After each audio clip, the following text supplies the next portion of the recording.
ভোরের আলো ফুটতে শুরু করেছে। আমি আগের জায়গাটাতেই বসে আছি।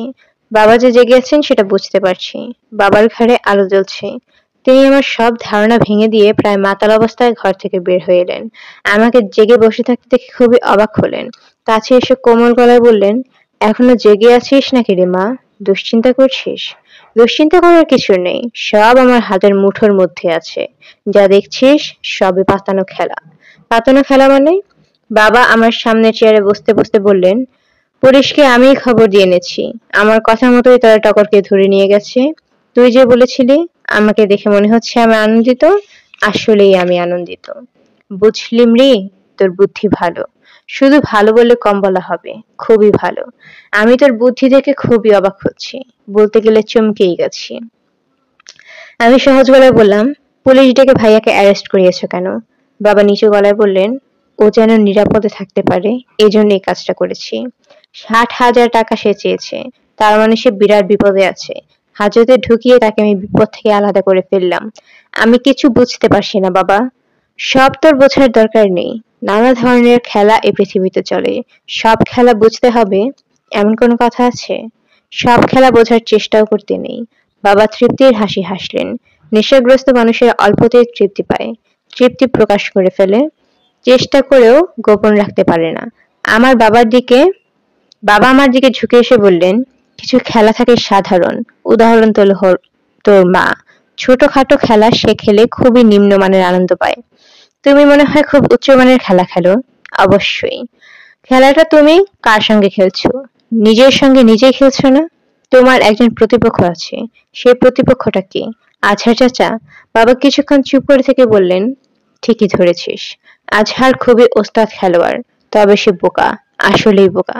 বোকা হলেও কিন্তু বাবা তুমি তার হাতের মুঠোয়।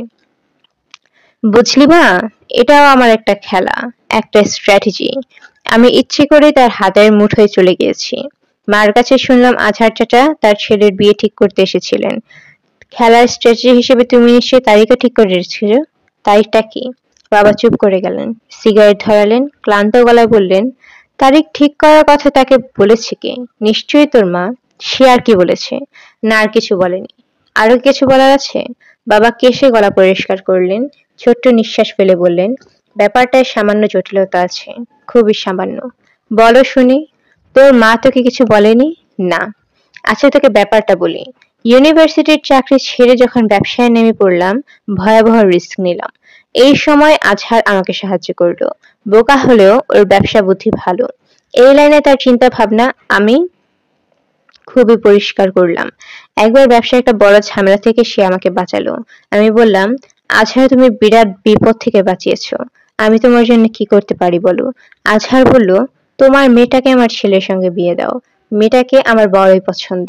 আমি বললাম, কোনো সমস্যা নেই, এই মেয়ে তোমার। এই হলো ঘটনা। আমি বললাম, বড় কোনো ঘটনা তো না। সব বাবা মাই ছেলে মেয়ের ছোট থাকতে বিয়ে নিয়ে খেলাখেলি করে। তুমি এটাকে এত গুরুত্বের সঙ্গে নিচ্ছ কেন? গুরুত্বের সঙ্গে তো নিচ্ছি না। গুরুত্বের সঙ্গে নিচ্ছি তো কে বললো? বলার ভঙ্গি দেখে মনে হচ্ছে তুমি গুরুত্বের সঙ্গে নিচ্ছ। বাবা ছোট নিঃশ্বাস ফেলে বললেন, আজহার যেটা ধরে সেটা ছাড়ে না। বিয়ের ব্যাপারটা সে ছাড়লো না। যখনই বড় কোনো বিপদে পড়ি, সে আমাকে বিপদ থেকে উদ্ধার করে, তারপর ছেলের সঙ্গে তোর বিয়ের ব্যাপারটা মনে করিয়ে দেয়। আমি বলি, সব ঠিক আছে, কোনো সমস্যা নেই। তারপর একদিন আজহার বলল, এক কাজ করি, মাওলানা ডাকিয়ে বিয়ে পড়িয়ে দেই। আমি বললাম, তা কি করে হয়? দুজনই শিশু, এদের বিয়ে হবে কিভাবে? সে বলল, বাপ মায়ের ইচ্ছায় বিয়ে। বাপ মায়ের জন্যই এরা পৃথিবীতে এসেছে। বাপ মার অধিকার আছে তাদের বিয়ে দেবার। ফালতু যুক্তি। আমি শান্ত গলায় বললাম, তারপর কি হলো? মাওলানা এসে বিয়ে পড়িয়ে দিল। অনেকটা সেরমই, বিয়ে বিয়ে খেলা। বিড়ালের বিয়ে হয় না, সেরকম আর কি। মা বিয়েটা মেনে নিল। তোর মা খুবই চিৎকার চেঁচামেচি করেছে। বিয়েটাকে আমি তেমন গুরুত্ব দেইনি। তোর মা চিৎকার চেঁচামেচিকেও গুরুত্ব দেয়নি। এখন বিয়েটাকে গুরুত্ব দিচ্ছ? পাগল হয়েছিস নাকি? গুরুত্ব দেবো কি জন্যে? আইনের চোখে এ বিয়ে অসিদ্ধ। আজহার একটা খেলা আমার সঙ্গে খেলেছে। ব্যাপারটা আমার বুঝতে সময় লেগেছে। এক একবার যে মহাবিপদে পড়েছি, বিপদগুলিও তারই তৈরি করা। সে আমাকে ফেলেছে, আবার সেই টেনে তুলেছে। দাবা খেলায় হার জিত কোথায় জানিস? এন্ড গেমে। মিডল গেমে আমি ধরা খেয়েছি, এন্ড গেমে আছাড় ধরা খেয়ে যাবে। তুই কি ভেবেছিস সে শুধু আমাকে কাফনের কাপড় জায়গা কিনে দিয়েছে, কবরের জায়গা কিনে দিয়েছে? সে একটা মেসেজ আমাকে দেবার চেষ্টা করছে। সে আমাকে একটা ওয়ার্নিং দিল। বাবা আরেকটা সিগারেট ধরালেন। আমি বাবার সামনে থেকে উঠে গেলাম, ছাদে যাব। অনেকদিন ভোর দেখা হয়নি। আজ সুযোগ পাওয়া গেছে। এই মুহূর্তে কারোর সঙ্গে কথা বলতে ইচ্ছা করছে। খুব কাছের কোনো মানুষ, সেন্টিমেন্টাল ফ্রেন্ড। আকাশে মেঘ করেছে। শহরের মানুষ চারিদিকে তাকায়, আকাশের দিকে তাকায় না। কখন আকাশে মেঘ করে কখন মেঘ কেটে যায় তারা বুঝতেই পারে না। আজ মেঘ করেছে আয়োজন করে, যেন মেঘমালা উঁচু গলায় বলছে, হে নগরবাসী, তাকাও আমার দিকে। নগরবাসী নগরবাসী মেঘ দেখছে কিনা আমি জানি না, তবে আমি দেখছি। মনে হচ্ছে আজ ঘন বর্ষণ হবে। এই বর্ষণ দিয়ে কি আষাঢ়ের শুরু? আমি ভেতর থেকে দরজা বন্ধ করে শুয়ে আছি, কাঁপুনি দিয়ে জ্বর এসেছে। শহরে খুব ডেঙ্গুর উপদ্রব। জ্বর হলেই সবাই আটকে উঠবে। ডেঙ্গু নাকি? আমার সেরকম কিছু হচ্ছে না, বরং মনে হচ্ছে ডেঙ্গু হলেই ভালো হয়। এই দিন কিছুদিন হাসপাতালে কাটিয়ে আসা যাবে। সম্পূর্ণ নতুন কোনো পরিবেশে, এই পরিবেশে আর থাকতে ইচ্ছা করছে না। দম বন্ধ লাগছে। নিম্ন শ্রেণীর প্রাণীদের নানান অবস্থান থাকে। সুকীট, মুকীট এবং পতঙ্গ। একটা অবস্থার সঙ্গে অন্য অবস্থার কোনো মিল নেই। মানুষের জন্য এরকম কিছু একটা ব্যবস্থা থাকলে ভালো হতো। কিছুদিন সে একটা অবস্থায় থাকলেও একদিন হঠাৎ বদলে যাবে, অন্যরকম হয়ে যাবে, অন্য একটা জীবন। আগের জীবনের সঙ্গে কোনো মিল থাকলো না। বাড়িতে আমি একা। বাবা সিলেটে, তার চা বাগানে কি যেন সমস্যা হয়েছে, তিনি গেছেন সমস্যা মেটাতে। 1 সপ্তাহ সেখানে থাকবেন। মা গেছেন শুটিং এ। আজ তার মেজ বোনের অংশটা রেকর্ড করা হবে। কাজ কিরকম হচ্ছে একটু পরপর তিনি টেলিফোন করে জানাচ্ছেন। বুঝলিম রে, মেকআপ দিয়েছে, ঠোঁটে দিয়েছে কড়া লাল লিপস্টিক। আমি বললাম, একজন বয়স্ক মহিলা এমন গাঢ় লিপস্টিক পরবে? আমার কথায় মেকআপম্যান এমন ভাবে তাকালো যেন আমি ব্লাশফেমি করছি। তারপর বলল, ঠোঁটে লিপস্টিক না দিলে টিভির পর্দায় ঠোঁট সাদা দেখাবে। আমি চুপ করে রইলাম। ওদের কাজ ওরাই ভালো জানবে।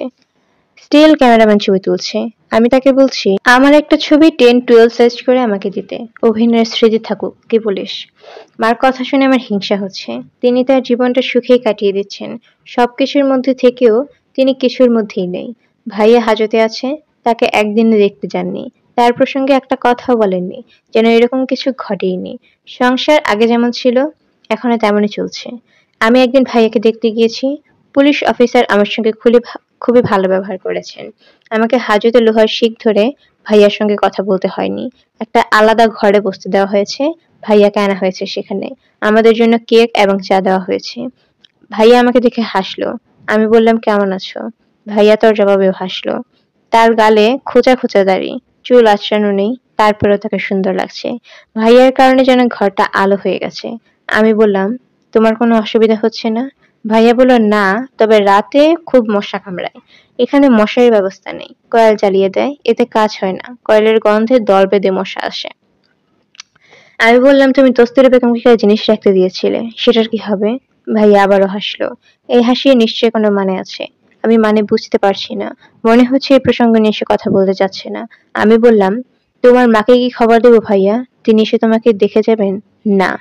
কোকড়া চুলের তোমার ওই বন্ধুটাকে আমার খুব দরকার। ওকে কোথায় পাবো বলো তো? না। ঠিকানা জানো না? ওর কোনো ঠিকানা নেই। নামটা বলো। নাম দিয়ে কি হবে? কিছুই হবে না, ওর নাম জানতে ইচ্ছা করছে। ওর নাম টুনু।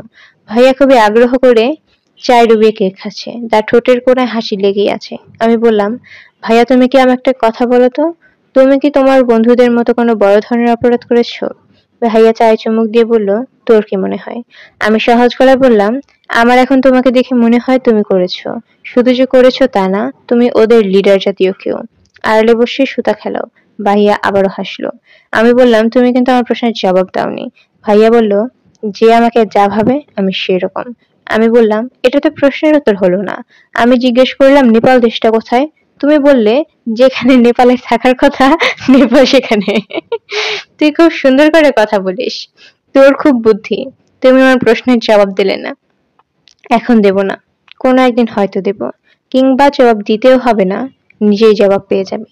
আমি ভাইয়ার দিকে ঝুঁকে এসে বললাম, তুমি কি জানো ছোটবেলায় আমার বিয়ে হয়েছিল? ভাইয়া সহজ গলায় বলল, জানি। আচার টাচার ছেলের সঙ্গে। ওটা তোর বিয়ে না, বিয়ে বিয়ে খেলা। সবকিছুই তো খেলা। তোর মতো বুদ্ধি আমার নেই। ফিলোসফির কথা আমি কিছুই বুঝি না। তবে এই বিয়ে নিয়ে তুই মোটেও চিন্তা করবি না, এটা কোনো ব্যাপার না, মাথা থেকে ঝেড়ে ফেলে দে।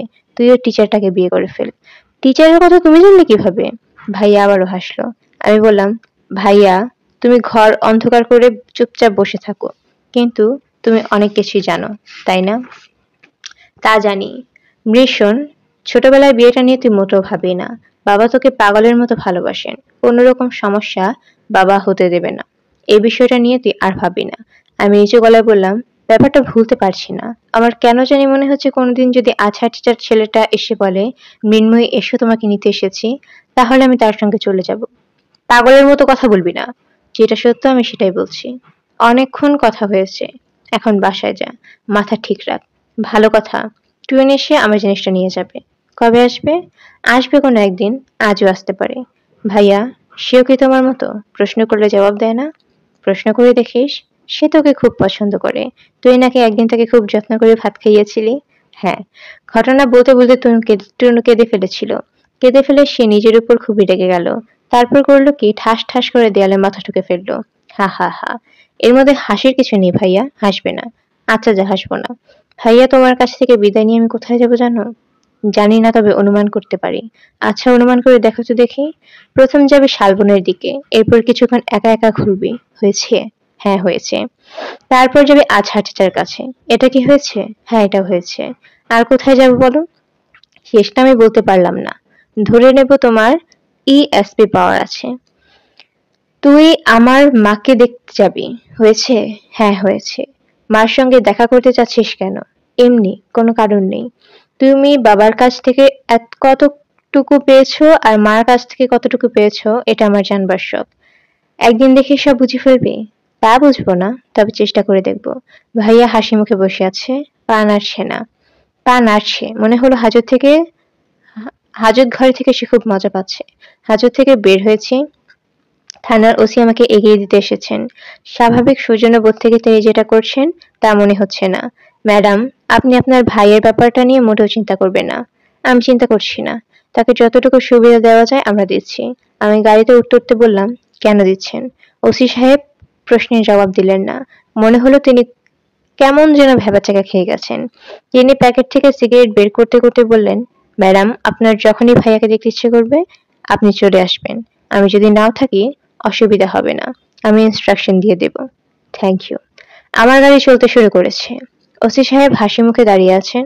সুন্দর একজন মানুষ। পুলিশের পোশাক ফেলে পাঞ্জাবি পাঞ্জাবি পরলেই তাকে মনে হবে এক প্রাইভেট কলেজের বাংলা অধ্যাপক। পুলিশ এবং মিলিটারিদের যেমন পোশাক আছে, অন্য সবার তেমন পোশাক থাকলে ভালো হতো। পোশাক দেখেই বোঝা যাবে তার পেশা কি। শুধু পুলিশ কেন এবং মিলিটারিদেরই কেন আমরা চিনব? অন্যদের কেন চিনতে পারবো না? তা কেন হবে? কেরানীদের একরকম পোশাক হবে, বড় সাহেবদের আরেক রকম, সন্ত্রাসীদের আরেক রকম।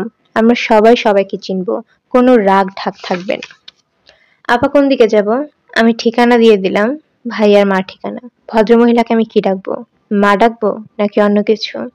ড্রাইভার গাড়ি চালাচ্ছে, দুপাশে মাথা ঘুরিয়ে আমাকে দেখলো। আমাকে কি খুব দুশ্চিন্তাগ্রস্ত মনে হচ্ছে?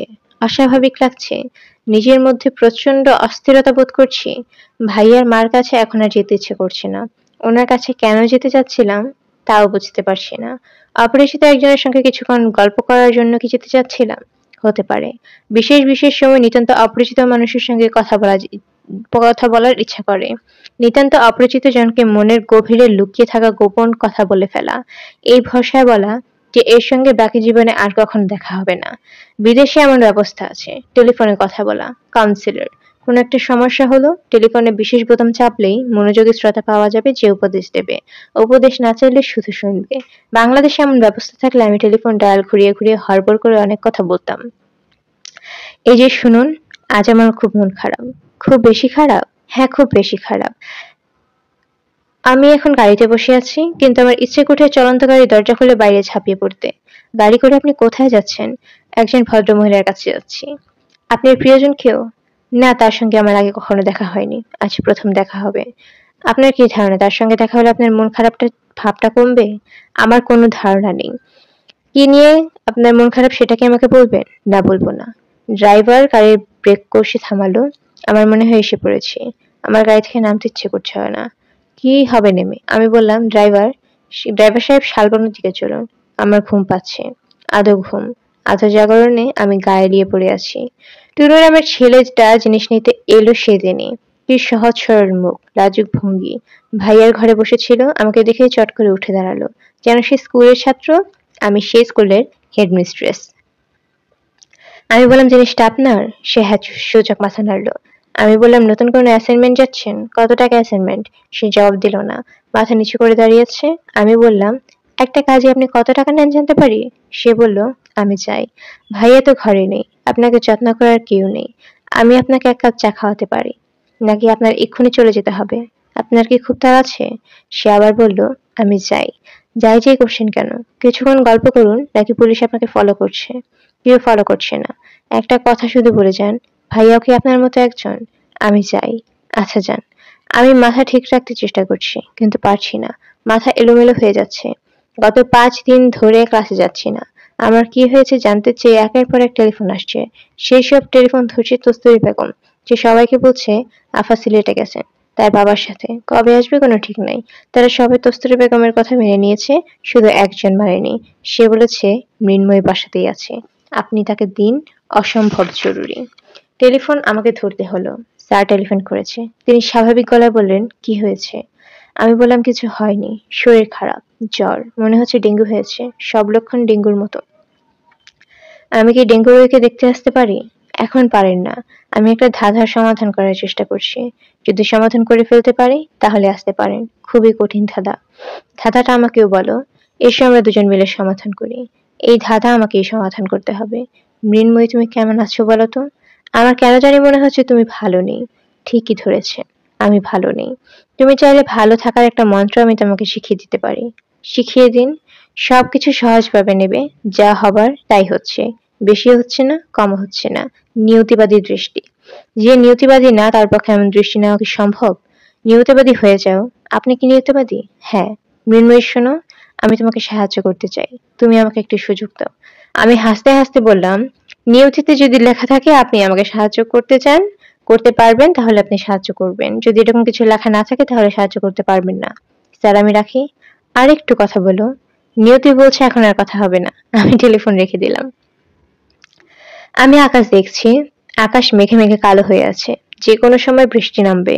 বর্ষার নবধারা জলে স্নান করতে পারলে ভালো লাগতো। মনের সব গ্লানি মুছে যেত, সেটা সম্ভব না। আমার জ্বর খুব বেড়েছে। কস্তুরী বেগম খুবই ব্যস্ত হয়ে পড়েছে।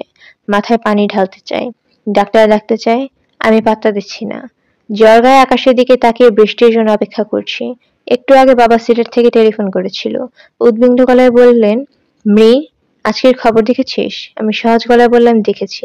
বাবা বললেন, আমি প্লেনের সেকেন্ড ফ্লাইট ধরে ঢাকায় চলে আসছি। কোনো রকম দুশ্চিন্তা করবি না। আচ্ছা, খবরটা পড়ে কি তুই বেশি রকম আপসেট হয়েছিস? তোর গলা এরকম শোনাচ্ছে কেন? বাবা, আমার জ্বর, জ্বরের কারণে গলা এরকম শোনাচ্ছে। আমি দুপুরের মধ্যে চলে আসবো, তুই মোটেও আপসেট হবি না। আমি আপসেট না বাবা, আমি নিয়তিবাদী হয়ে গেছি। নিয়তিবাদী মানুষ আপসেট হয় না। বাবা, এই ঘটনাটি তুমি কি ঘটিয়েছো? অ্যান্ড গেমে জয়লাভ করেছো? বাবা বিরক্ত গলায় বললেন, কি আজে বাজে কথা বলছিস? এয়ারপোর্টে গাড়ি পাঠিয়ে দে। তোর মা কোথায়? মার নাটকের শুটিং চলছে বাবা। তিনি শুটিং এ গেছেন। খবরের কাগজ কি তোর মা দেখেছে? দেখেছেন হয়তো, মা নিয়মিত কাগজ পড়েন। তারপরে শুটিং এ চলে গেছেন। খবরের কাগজের খবরটা তোমার জন্য যতটা গুরুত্বপূর্ণ, মার জন্য ততটা না। বাবা টেলিফোন রেখে দেই, কথা বলতে পারছি না। ব্যথায় মাথা ছিঁড়ে যাচ্ছে। কস্তুরী বেগম হঠাৎ ঘরে ঢুকে উত্তেজিত গলায় বলল, আফা আজহার চাচা মারা গেছেন, খবর জানেন? খবরের কাগজের প্রথম পাতায় আজহার চাচার একটা ছবি চাপা হয়েছে। ছবির ক্যাপশন, সন্ত্রাসীর গলিতে বিশিষ্ট ব্যবসায়ীর মৃত্যু। হত্যাকাণ্ডের দীর্ঘ বর্ণনাও আছে। দিনে দুপুরে একটা সুন্দর চেহারার ছেলে কি কাজের কথা বলে তার অফিস ঘরে ঢুকেছে, সবার সামনে পরপর 3বার গুলি করেছে। ছেলেটার চেহারা সুন্দর, মাথা ভর্তি কুকড়ানো চুল। পুলিশ সন্দেহ করছে হত্যাকাণ্ডের নায়কের নাম টুনু। সে পেশাদার খুনি। ছবিতে আজহার চাচা চোখ বন্ধ করে শুয়ে আছেন। একটা ছেলে তাকে জড়িয়ে ধরে ব্যাকুল হয়ে কাঁদছে। কি পবিত্র দৃশ্য। কস্তুরী বেগম বলল, আজহার চাচা যে ছেলে আসছে আফা, আপনার সাথে দেখা করতে চাই। তারে কি চলে যেতে বলবো? সে খুবই কাঁদতেছে। তাকে ড্রয়িং রুমে বসাও, তাকে বলো আমি আসছি। আসছে বলে আমি শুয়ে আছি, তাকিয়ে আছি আকাশের দিকে। আকাশ জোড়া মেঘ, কি সুন্দর মেঘমালা। কখন বৃষ্টি নামবে?